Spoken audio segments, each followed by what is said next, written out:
شام کے 5 بجے ہیں۔ السلام علیکم، یہ ریڈیو پاکستان ہے۔ سمرہ یوسف سے خبریں سنیے۔ اہم خبروں کا خلاصہ۔ وزیراعظم نے کہا ہے کہ خسارے کا شکار سرکاری اداروں کی نجکاری حکومت کی اقتصادی اصلاحات کے تصور کا حصہ ہے۔ نائب وزیراعظم نے ایران کے ساتھ اہم ترجیحی شعبوں میں روابط مضبوط بنانے کے لیے پاکستان کے عزم کا اعادہ کیا ہے۔ پاکستان اور دیگر 7 مسلمان ملکوں نے غزہ کی پٹی کے علاقے میں بگڑتی ہوئی انسانی صورتحال پر گہری تشویش کا اظہار کیا ہے۔ اور ہرارے میں 19 سال سے کم عمر کھلاڑیوں کی سہ ملکی کرکٹ سیریز میں پاکستان کی طرف سے جیتنے کے لیے دیے گئے 239 رنز کے ہدف کے جواب میں افغانستان کی بیٹنگ جاری ہے۔ اور اب خبروں کی تفصیل۔ وزیراعظم شہباز شریف نے کہا ہے کہ حکومت نے ملک کو دیوالیہ ہونے سے بچا کر معاشی استحکام کی راہ پر گامزن کیا ہے۔ انہوں نے آج اسلام آباد میں وفاقی کابینہ کے اجلاس کی صدارت کرتے ہوئے رواں مالی سال کی پہلی سہ ماہی میں مجموعی ملکی پیداوار کی شرح میں نمایاں اضافے کو خوش آئند قرار دیا۔ شہباز شریف نے پی آئی اے کے 75% حصص کی نجکاری کامیابی سے مکمل ہونے پر اطمینان کا اظہار کیا۔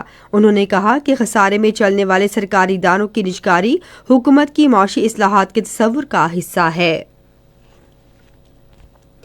نائب وزیراعظم اسحاق ڈار نے ایران کے ساتھ اہم ترجیحی شعبوں میں روابط مستحکم کرنے کے لیے پاکستان کے عزم کا اعادہ کیا ہے۔ انہوں نے ان خیالات کا اظہار آج اسلام آباد میں پاکستان ایران دو طرفہ تعلقات سے متعلق بین الوزارتی اجلاس کی صدارت کرتے ہوئے کیا۔ اجلاس میں کئی شعبوں میں جاری تعاون کا جائزہ لیا گیا اور اقتصادی اور تجارتی تعلقات کو مزید فروغ دینے کے طریقوں پر تبادلہ خیال بھی کیا گیا۔ وزیر خزانہ محمد اورنگزیب نے گزشتہ ماہ سب سے زیادہ ٹیکس وصولی پر فیڈرل بورڈ آف ریونیو کی فیلڈ فارمیشنز کی کارکردگی کو سراہا ہے۔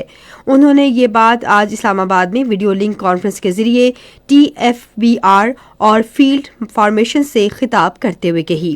ایف بی آر نے دسمبر 2025 میں 1427 ارب روپے سے زائد ٹیکس وصول کیا، جو 1446 ارب روپے کے ماہانہ ہدف کا 99% ہے۔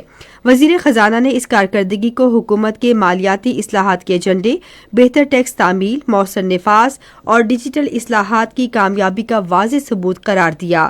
محمد اورنگزیب نے کہا کہ بہتر ٹیکس تعمیل اور اقدامات کا مؤثر نفاذ ہی وہ واحد پائیدار راستہ ہے جس کے ذریعے رسمی شعبے پر ٹیکس کے بوجھ میں کمی لائی جا سکتی ہے۔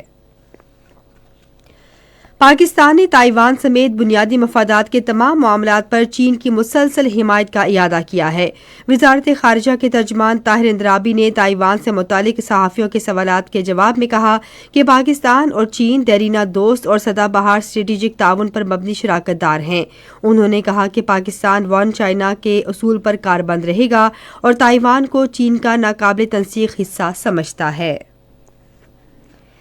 پاکستان اور 7 دیگر مسلمان ملکوں نے غزہ کی پٹی میں انسانی حقوق کی بگڑتی ہوئی صورتحال پر گہری تشویش ظاہر کی ہے۔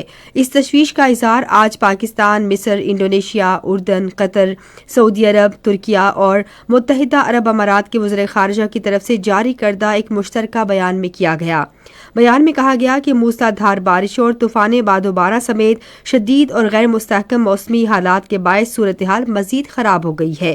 وزراء نے فلسطینی شہریوں کی مدد کرنے اور انتہائی مشکل اور گھمبیر حالات میں انسانی بنیادوں پر امداد کی فراہمی جاری رکھنے پر اقوام متحدہ کے تمام اداروں کی انتھک محنت کو سراہا۔